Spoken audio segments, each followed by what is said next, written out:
What's up? All right, I am going to play some music here with my cool outfit. Yeah, it's the necks of my shirt get like this a lot. Let's put some music on. How do I turn this off, baby? Okay.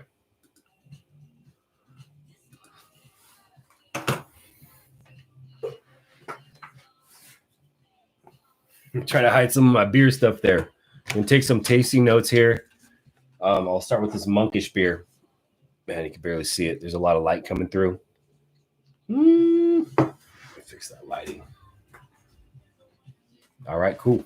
Does that help? No, man. Hold up.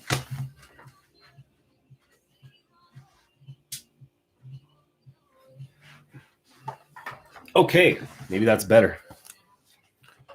See that right there? This is my tasting journal, which I clearly use a lot. Page 1 right here. I've had this thing for a while. So what is the beer? It's called Bloom Blossom. Bloom. The brewery, Monkish, from Torrance, California. So far, so good. Barely see that. There you go. Okay, what kind of glass? No, what are the mates? Came in a can, so I'll circle that. What style? It's a double dry hop, double IPA, right? Yep. DDHDIPA. Size 16 ounces. Temp. I don't know the temperature. Refrigerated. So kegerator. Kegger. Not a kegerator, but my little mini fridge. Mini fridge. There we go. Price. Too much. Probably like after shipping, because I got this shipped, probably about $8. Probably cost about you go to tap room and you're going to spend about $8 at a tap room. And what kind of glass? Well, I don't have the glass because I'm using this IPA glass, and that's not here. It's disrespectful. So I'm just going to write IPA glass. I don't know the name of the glass. It is none of these here, which is crown, screw, cork, cask, bottled, conditioned. None of that. The head, I could say it was probably mediocre. I'm going to say about 1 inch. It's good. Good. Check. Appearance, hazy.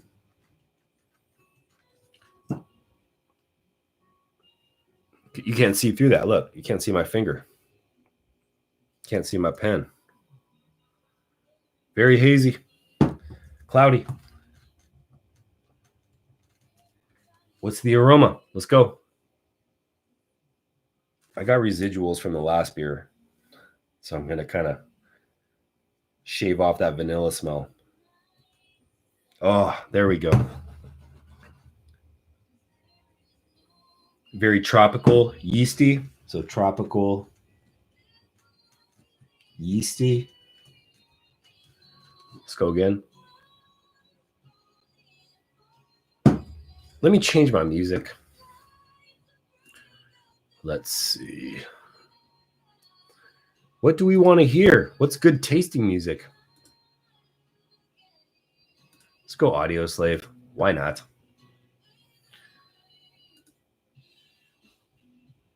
Cool. So tropical, yeasty, fruity, hoppy.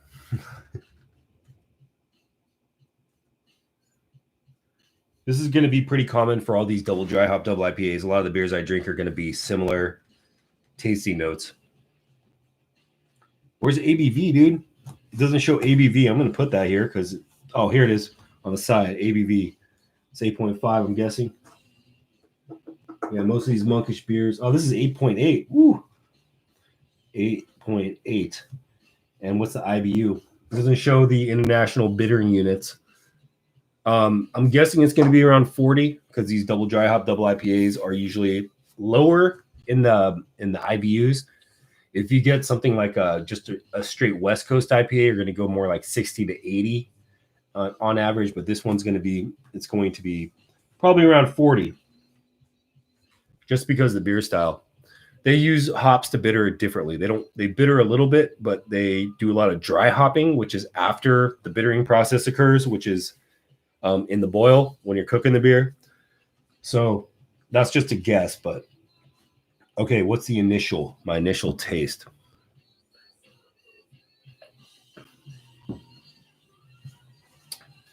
Definitely yeasty, slightly sweet,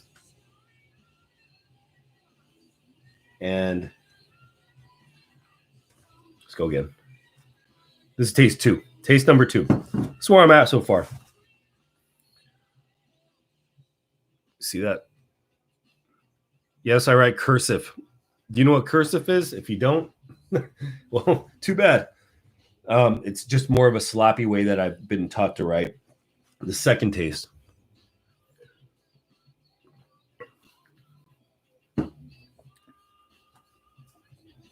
Using different parts of my tongue, front part of my tongue. Getting a little bit pineapple there. Peach. And yeast again. So the yeast is kind of fresh on this. I could tell it's kind of a young beer. Maybe if I let it sit for a little bit longer. The date of this beer is 4/14/21, so it's only 10 days old. Some of these monkish beers that I just know, you could drink them like 2-3 months out, and they're gonna sometimes be better. So yeah, all right. This is the finish. I think I'm doing this right because initial, second, finish. Maybe it's 3 drinks, but it could be your initial impression, and like the mid tongue, and then how it finishes. But I'm just playing around here, so. And I want to drink. Starting to mellow out a little bit. It's balanced. Still got that yeast, slightly tart. Taste 4.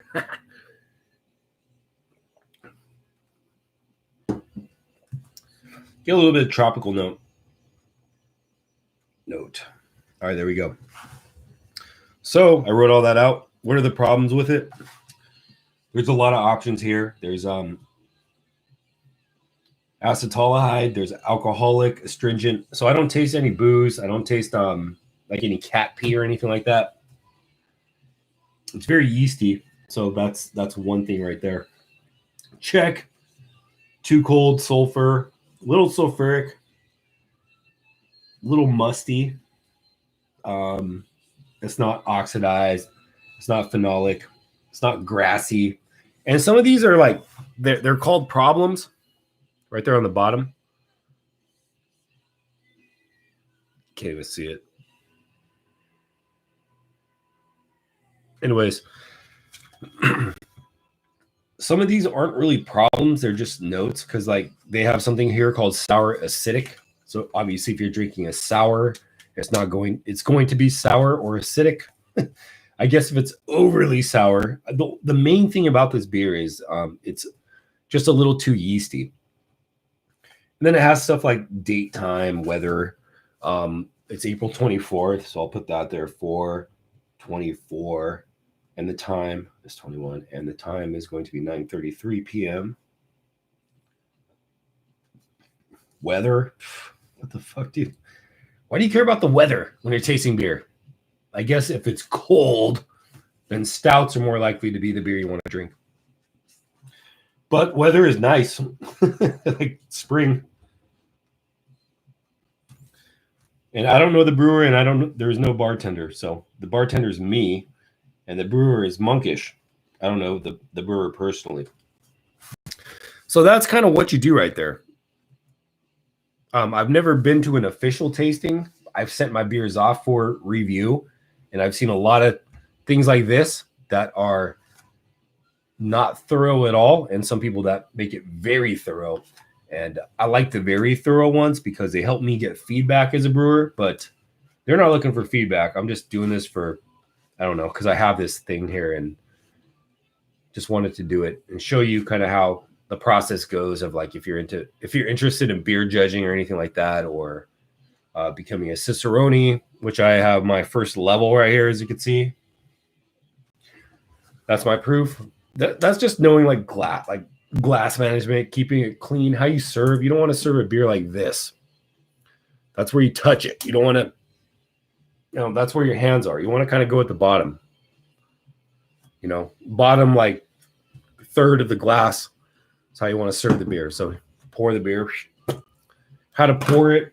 These are things you learn with the Cicerone thing, but you don't want to just pour like that. Whoa, a little beer there. You want to start it like this, and then kind of like tip it as it goes. There's also things, see that little yeast thing right there? That's yeast. So when you're pouring from a can, you don't want to pour the whole thing out, especially on these kind of beers. Depends on the beer, but this is going to have sediment on the bottom, and the people that you're serving it to may not want that unless they request it. But usually you're going to pour most of the beer out, leave about, a couple ounces there, so you don't get all that sediment in there, because that will affect the way the beer tastes. And then you just give the can with them. Here you go. Boom. Bottom half. Poured it. But then draft is different. You're pouring from the keg. Same concept, though. Boom. Let it sit. And the head should be about, here-ish.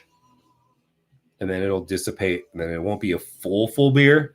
But you could also have the option of kind of squeeze a little more in there. But yeah, that's pretty much it. That's a live beer tasting in real life. That's how if I was going to judge,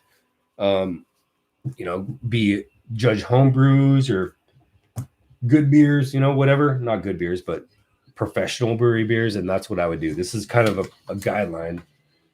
When you judge, though, I do know that you could have a different sheet. It'll probably have a lot less information on it than this one, but this is more for like my personal thing or whatever. And I know my beers pretty well. And I would say that these beers always pretty much taste the same. They're either good or bad. So you kind of shortcut it. Put some of the facts on the top, like what the brewery is, how much, whatever. But I would just skip all this head appearance thing. I mean, you could do that just if you want more detail. But I would say, first of all, do I like it or not? Yes. Or I like it. Or rate it. Like this beer was a 7.5. And why? Because it was sweet. Because it was balanced out well. Or if it was nasty, why it was nasty. And then you go back and be like, I like this brewery because this. Or I don't like this brewery because of this. And I would highly suggest trying different beers from the brewery. Maybe different styles as well. That's where it's good to be educated and know your styles, right? I can't compare a double dry hopped double IPA like this beer with a Maibach or an amber ale or a stout. They're just completely different beers. But if you know your beers, it gets really familiar. It's kind of like anything else. It's like, this person, whatever, like judging a model contest, right? Like the model is too skinny, too fat, whatever. I don't know. It's just whatever profession or field you're in. You just kind of start to know things and start to get familiar with the styles and whatnot, how they're supposed to taste, what's a good one, what's a bad one, and why. And I think that's the main thing is, why is it good? Is it good or not? And why? And knowing your styles, you're going to be able to differentiate why.